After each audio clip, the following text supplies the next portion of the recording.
So I actually went over to my buddy's place and got the chain tightened up. It was a lot easier than I thought. So the chain's tight now.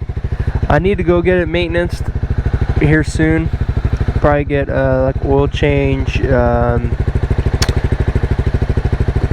What else? Just like all the checks for like close to 4,000 miles, because I'm about to 4,000, or I'm about at 3,500. But I'm pretty sure we're kind of in need of an oil change. The oil looks pretty dirty through the window. But yeah, chain's tight. I lubed it not long ago. I got some chain cleaner and some bike cleaner, so I'm gonna clean it soon. Reason I haven't yet is because first off, I just cleaned the chain, even though it wasn't with an actual cleaner. I did just clean the chain and lubricate it.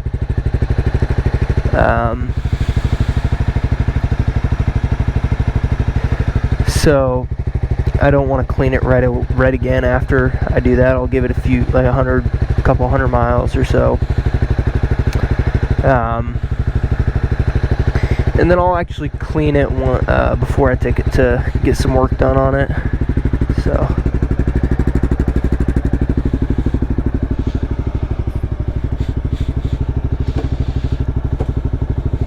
dang, that sucks. The weather said it wasn't supposed to rain, at least on the app I was looking at.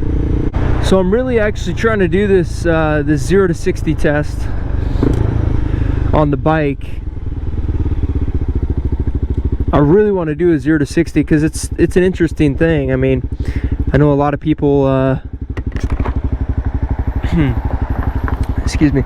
I know a lot of people are curious about the 0 to 60 on a bike, especially when they're looking to get I mean, you can look things up to get like like an actual statistical metric, for on the dyno, where the bike's actually put down, the horsepower and everything at each RPM is measured. That data is cool and all, but people are really concerned. What people are really concerned about is how their bike, how quickly it can do a 0 to 60, and just basically regular standards where you're not on the dyno, not everything's not set up perfectly. It's just you're on a road, everything like that. Because like, who really cares what the number is on a dyno when that's not what you're ever going to get on the road? It's always going to be a little bit slower on the road. At least you'd think so. Now you can get pretty dang close. Technology nowadays is freaking accurate, so who knows. But anyways, the dyno there's this website called MotoStats that does like a really in-depth review with all the statistics for basically, from what I can tell, most relevant bikes. And so they have this bike on the CBR300R, and I was looking at it a little bit. I think it says the 0 to 60 time for this bike. Hey bud. I think it says the 0 to 60 time for the insert, that's 0 to 60 miles an hour, not kilometers, if anyone is confused. But it says the time's about 6:36, so 6 seconds, 6.36 seconds. I have a hard time believing that, to be completely honest with you. But if you read in depth with it, it tells you like exactly how they're gonna, like where the RPMs it's gonna give you the most power, and stuff like that. And when I'm riding this bike like normal, I'm really staying in pretty low RPMs, like around the 3,000, 4,000 RPM right now. So I'm sitting in a little bit of what feels like a high range right now, and I'm at 5,000. So see, this is where I normally like to cruise at, and this is about 4,000. So, and when I looked at their, that site, they're talking about going up in the like 9,000 RPM. So we're talking close to a red line on this bike. So that's where the difference is, because a lot of the power on these bikes comes in the higher RPM. So you have to kind of take that into factor. So if I do actually do a 0 to 60, I mean, it's going to be real, like, mean, it's gonna be loud, you know. You're gonna have to push in those high RPMs, take those gears out as long as you can. I think it said like you're supposed to take first gear up to like 6,500 RPM or something like that, which I don't know how fast that is. I'm kind of curious, but I don't know for sure. So we'll take first gear up to 6,500 RPM here. See what speed.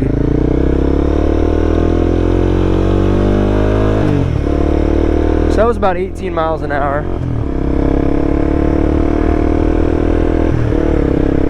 See, it just feels weird riding like that and doing that. I don't know. I also just realized I kind of went the wrong way to get to where I'm going. At least it's not raining very heavy. It's just a light drizzle.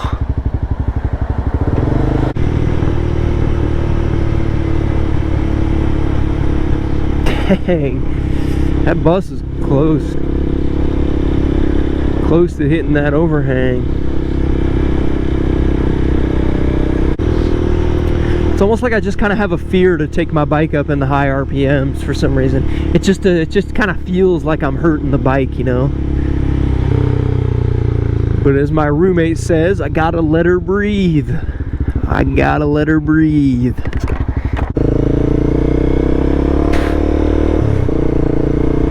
Just took a bug to the eye because my visor's open, looking like a dum-dum. I don't know why blue motorcycles always look so cool.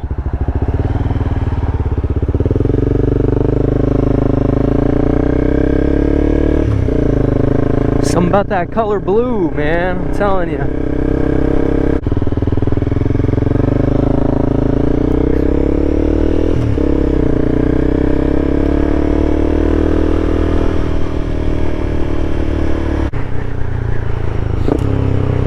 Looking bike in there. I don't know what that was.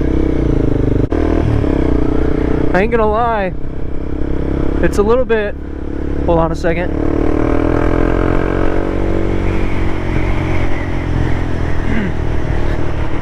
It's a little bit problematic riding in gym shorts, and for multiple reasons. Aside from the obvious one being the hazards in regard to protection. Obviously, you're not very well protected in gym shorts. If you were to have some sort of collision or accident. Aside from that, it's just uncomfortable, dude. Like,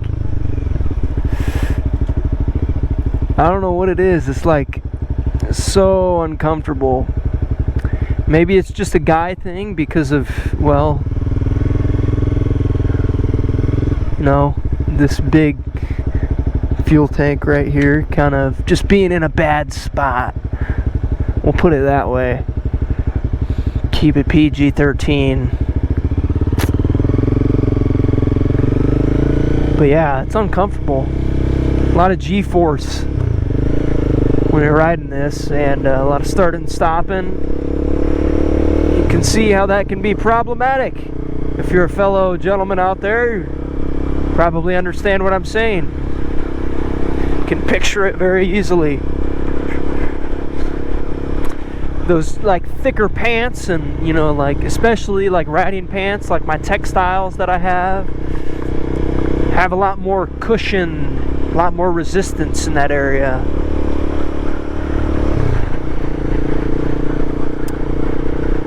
I don't know why I felt the need to talk about that or mention it. So I officially made a TikTok today.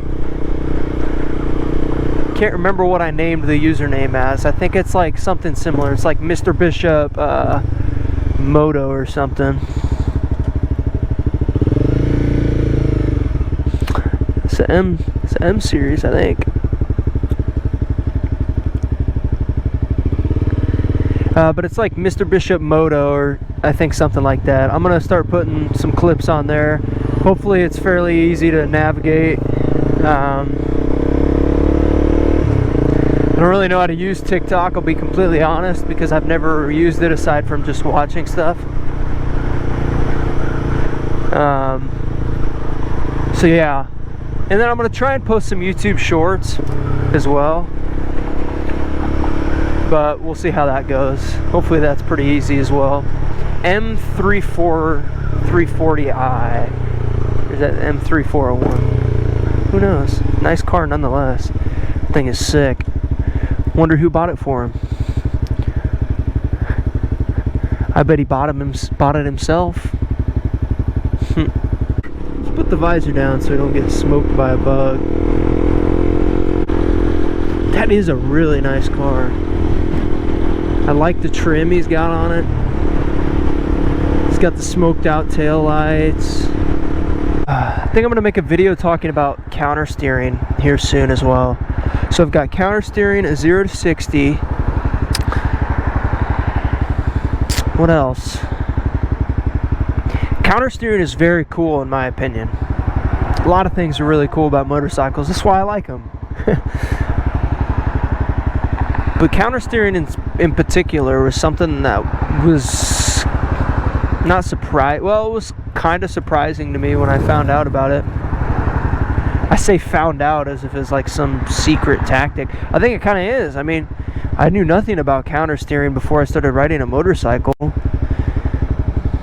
I kind of just did it naturally on a bicycle and, you know, didn't really think about it.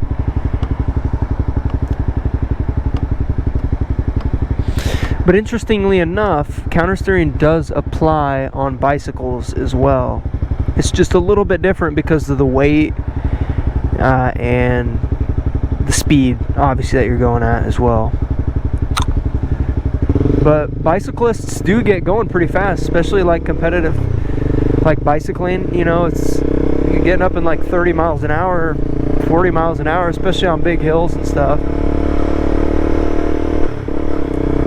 Shoot, I mean, if you see some of the quads on those bicyclists, they're, man, wouldn't surprise me if they could move faster than I can on this little bike. Tell you what, I always thought it was kind of funny if you ever watch like the Tour de France. I've never been an avid bicycle fan. I don't like watch that stuff, but if you've ever just kind of seen it, clips of it on TV or whatever, I think it's funny that they have motorcyclists follow them. I think they do, at least. Like they have motorcyclists that kind of follow and keep pace. I don't even know exactly what they are supposed to be doing. I know they do that in marathons too. Like I think the Boston Marathon I've seen, they have like motorcycles that follow. Gosh, wouldn't that be a fun job? You just cruise at like 15 miles an hour or something for a marathon.